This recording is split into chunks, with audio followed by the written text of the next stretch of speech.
Hey guys, Jay here. Welcome to Models Memories Weekly, episode 55. Models Memories is a show about nothing and is filmed in front of a live studio audience. This is a show where I talk about my painting, modeling, and wargaming experiences from the week. Now you might be thinking to yourself, Jay, you put out 3 videos a week and you stream every single night. Ow! Could you possibly have more to say? Well, I do, and here goes. This week, I don't know if there's much else to talk about. SQUATS! SQUATS came out. Games Workshop has shown us on April Fool's Day, which was kind of a fun move, that incredibly the SQUATS are gonna be returning to 40K.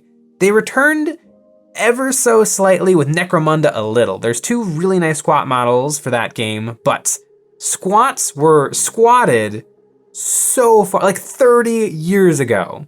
And so this might be a hot take, but I don't think anybody cares about SQUATS. I do think that the new squat models are gonna do really, really well, and I think people are gonna like them and be excited about them because they're new and cool.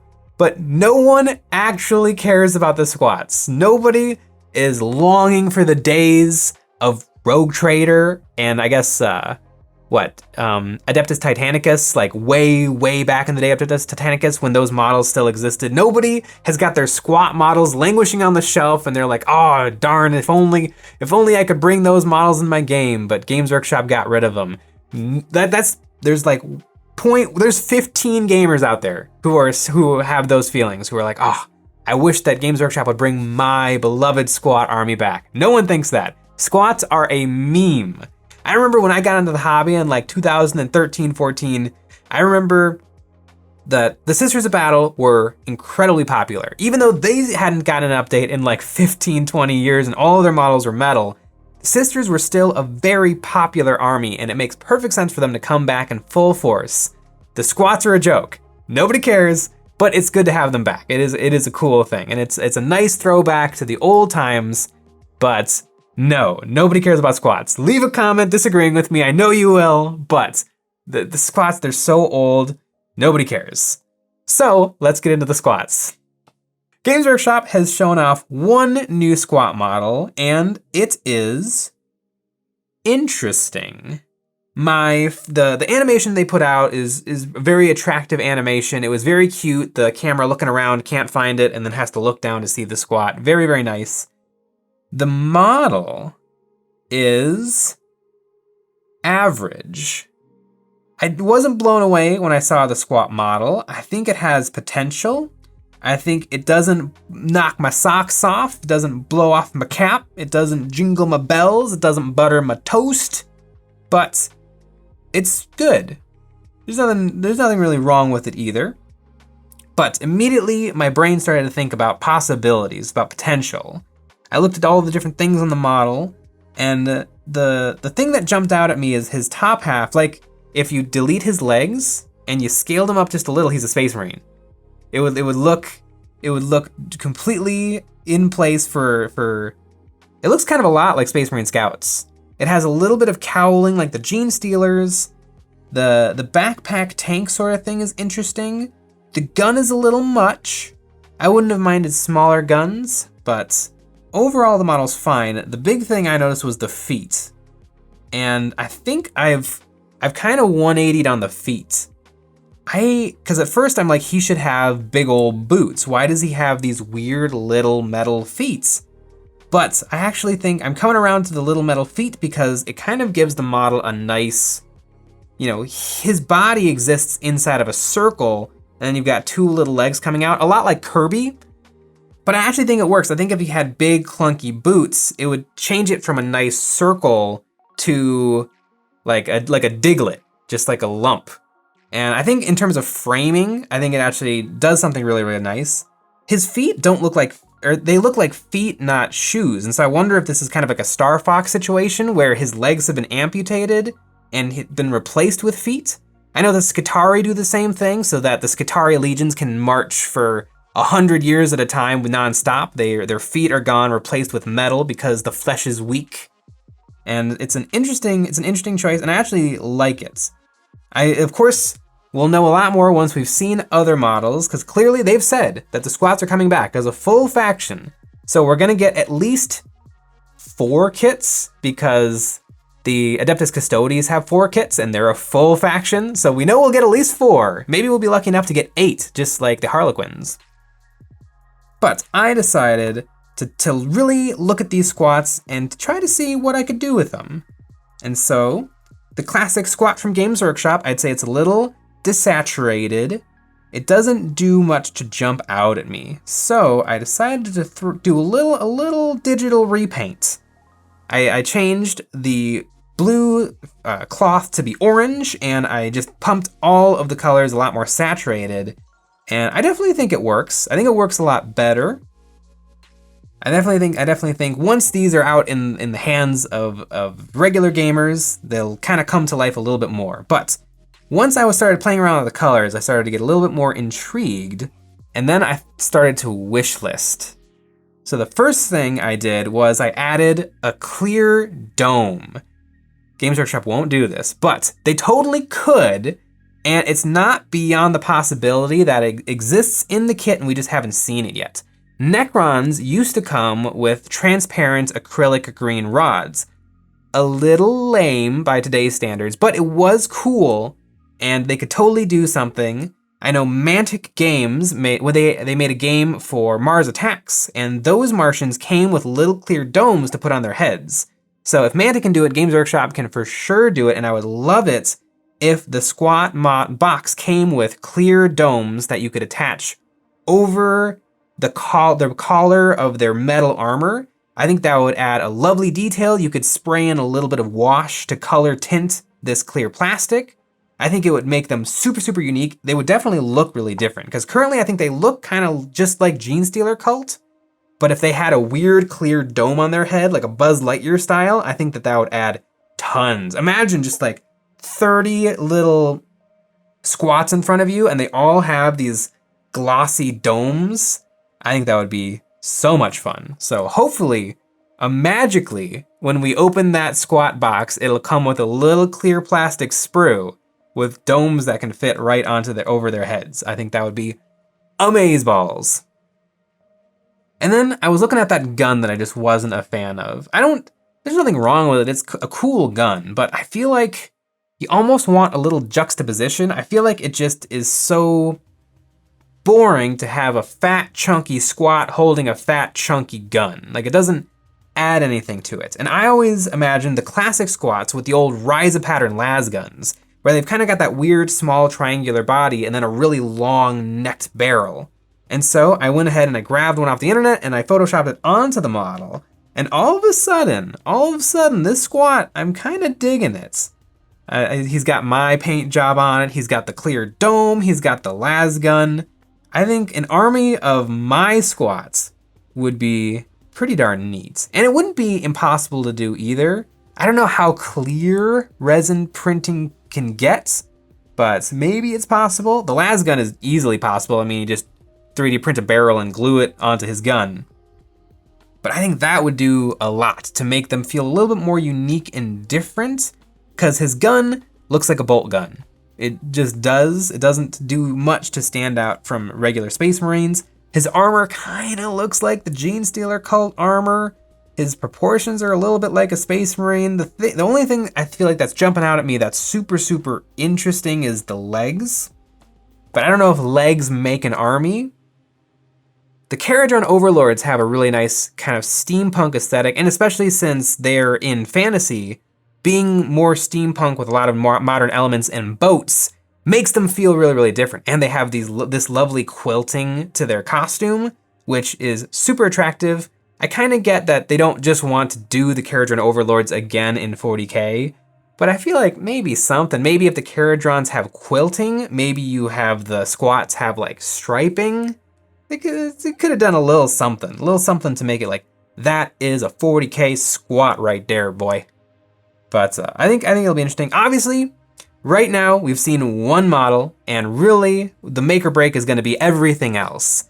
And also another thing that's going to make or break it is the vehicle selection, because the squats were miners from a mining world. They were an offshoot of humanity that just became miners. I forget if they had I think they had a high gravity, and that's why they became short.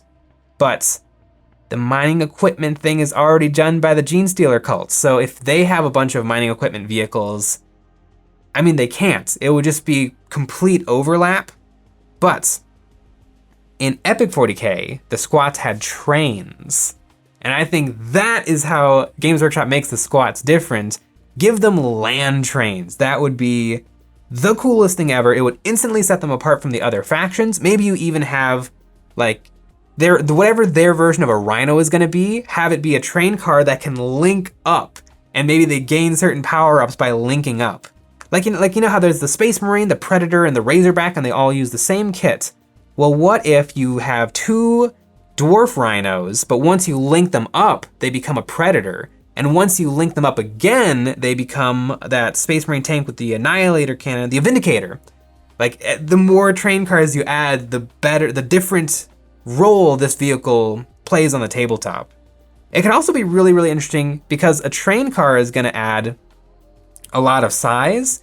It'd be really interesting if the squats can really take advantage of line of sight and terrain by kind of making their own fortresses with these trains on the battlefield. Like maybe the train, you know, if you link up 3 cars, you can almost kind of use the terrain and build yourself a little wall and then have your squats behind it. I know the squats had artillery, and so maybe their artillery can set up behind the train.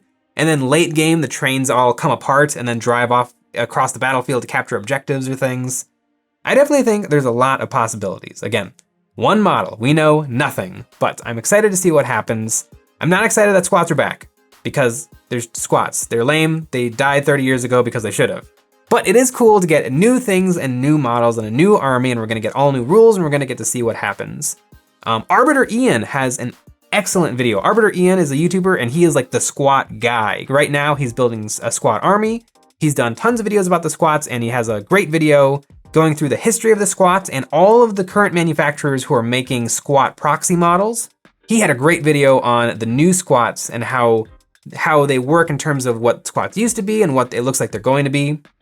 But I am excited for new models from Games Workshop.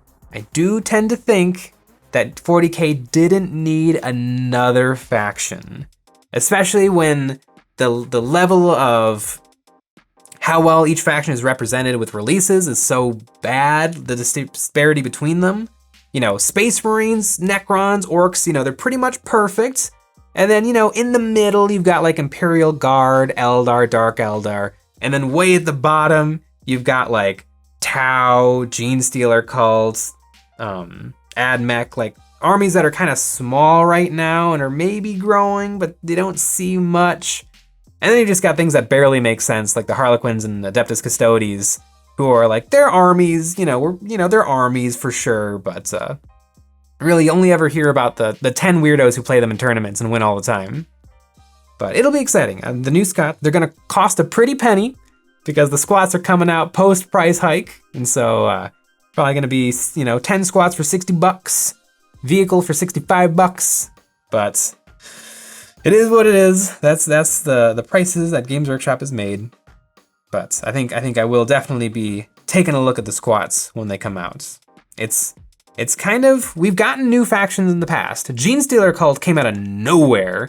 Sisters of Battle Refresh is basically a new army. A few people were hanging on with their old, their 50-pound box of metal models. But the squats are somewhat unprecedented. It also makes me wonder, there's nothing left after squats. I mean, they're not gonna bring back Slann, which is interesting. The squats were not the only faction squatted in the move from Rogue Trader to 2nd edition. But nobody ever brings up those other armies that went away. Again, squats are a meme. It's cool that they're back, but nobody cares. And I know you're sitting there and you care. You don't. I promise you don't care. But speaking of new things, Games Workshop was actually not the only big, cool new thing to come out. Star Wars Legion, one of my favorite tabletop games and one of my favorite universes of all time, Star Wars Legion came out with a pre-order for a new box, the Black Sun Enforcers. This reminds me a lot of when Scum and Villainy came to X-Wing. I love X-Wing. X-Wing might be my favorite game of all time. I have a billion hours in X-Wing.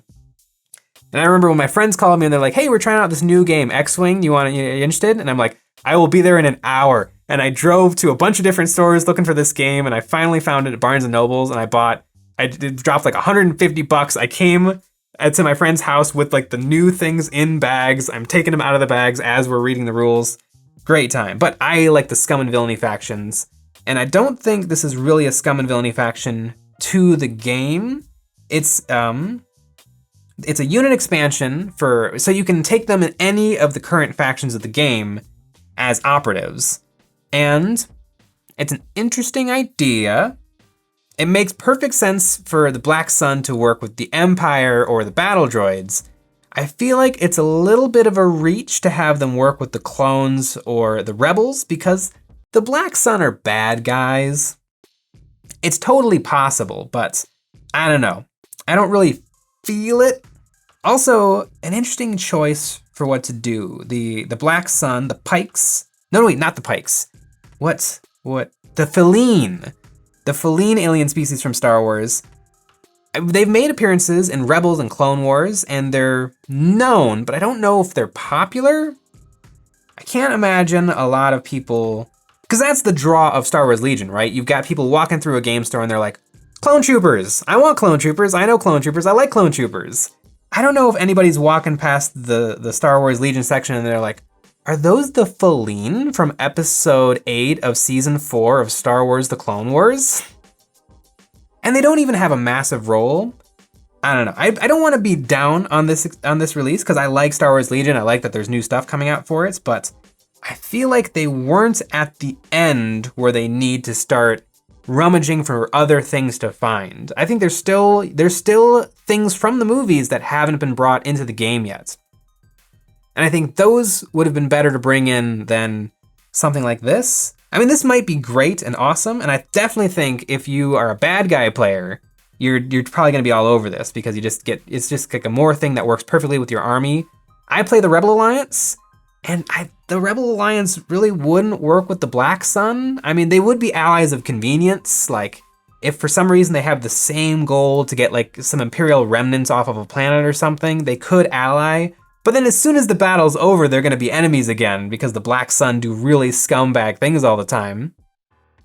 Especially when Darth Maul took over their syndicate. Spoiler alert! Especially when Darth Maul shows back up in some of the other media. But, the Black Sun Legion Enforcers is pretty cool, but I don't know. I think it's not jingling my biscuits, it's not flimming my flam, it's not pouring my gravy. I think I'm feeling very similar about these how I felt about the SQUATS.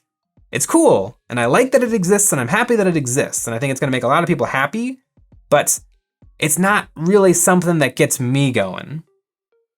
I know that they're also coming out with the Pikes. I don't know if the Pikes are gonna be available for pre-order, and the Pikes are probably a little bit more popular. They also made appearances in Rebels and Star Wars Clone Wars, but they were also seen in Solo, which is like one of the best Star Wars movies, so I think that they're maybe a little bit more popular. I also feel like the Pikes are in a really, really great spot because they're a little bit more of an unknown. Like we know that the Pikes are the generic thugs, whereas the Feline, the Black Sun, they have a lot of lore that isn't really lore anymore because it's been retconned. They were in a bunch of the older Star Wars novels. They made appearances in a bunch of Star Wars media. And so there's kind of a bunch of different takes on them, whereas the Pikes are just classic scumbags from the black backwater planets of Star Wars. So I think, yeah, Pikes, pretty cool. I still don't know how they fit into the world of Star Wars Legion. I also think they super missed out on an opportunity here because there's one faction that is completely missing from Legion that I think is really holding the game back, and that is the Gun-Guns. As George Lucas would say, the Goongas. The Goongas. Gun-Guns are awesome. I think if they came out with Gun-Guns, I think if they came out with Jar Jar Binks, Captain Tarples, one box of Gun Warriors, and a couple of Kadu Riders, I think people would eat it up. I really do. One of my favorite video games of all time is a little game from 1999 called Star Wars Galactic Battlegrounds, which is an RTS that's pretty bad by today's standards, but it was my jam when I was 9. It's a super, super fun game, and I always played as the Gun-Guns. I just loved it. They were so much fun. They made silly noises when they died. They actually, all of the factions of the game shoot lasers, but they throw their energy balls. So you see them doing their little whip, whip, whip, and then they would throw an energy ball, and then the little 1 pixel energy ball would fly across the screen. I would love to play as the Goongas. I would put together a grand army of Gungans. It would be so cool. I would love to paint a Cadou. I think way more people are fans of Gungans than are fans of the Black Sun Syndicate. Leave a comment. I'm right. Way more people love the Gungans. I feel like when the Phantom Menace came out, and kind of in that early 2000s period where people were really, really hating on the prequels, I think it was kind of a meme to think that the Gungans were stupid, but the Gungans are actually a really, really cool thing from Star Wars. Like, they've got their underwater bubble cities. They have a very distinct look to their technology.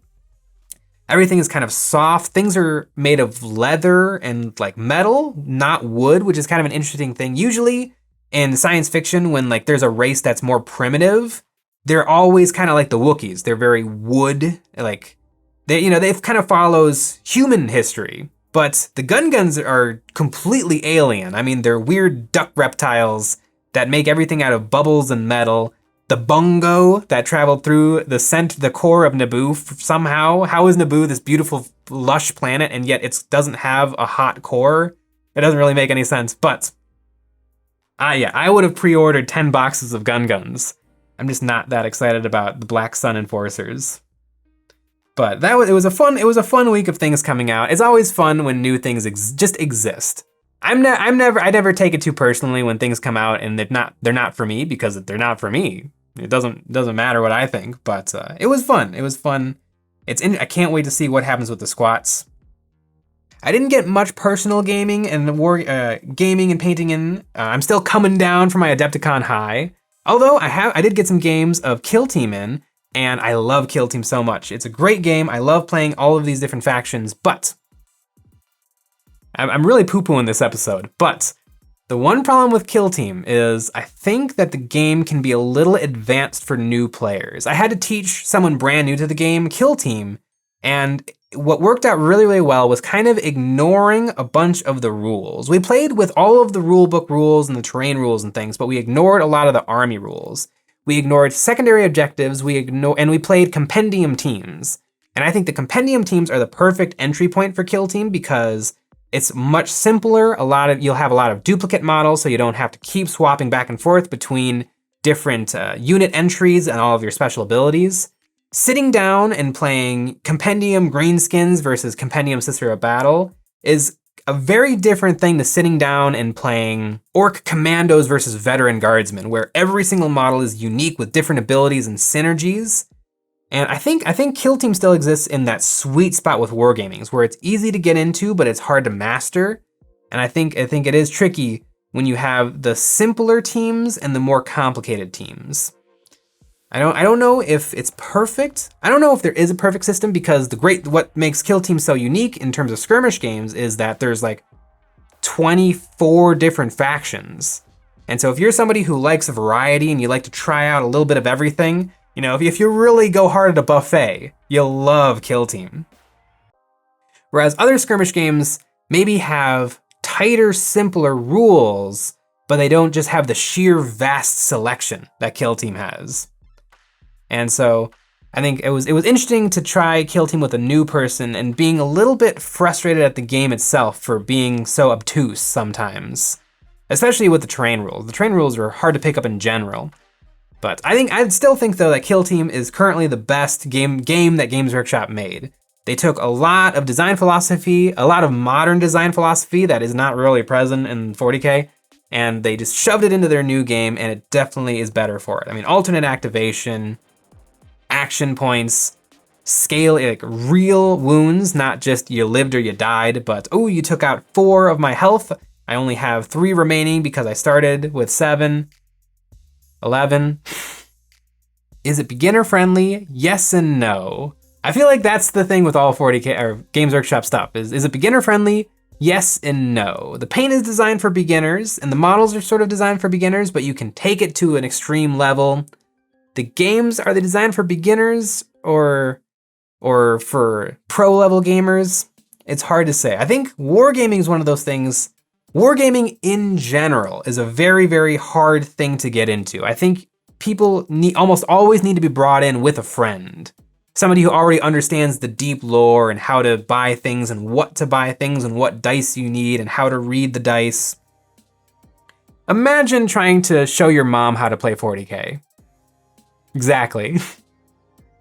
You could explain a video game to your mom. You could explain, a lot of hobbies are a lot easier to understand than tabletop wargaming. But you know what? Maybe that's what makes tabletop wargaming so special, because it is an infinite rabbit hole to go into. If you have any sort of obsessive tendencies at all, I think wargaming is maybe a perfect hobby.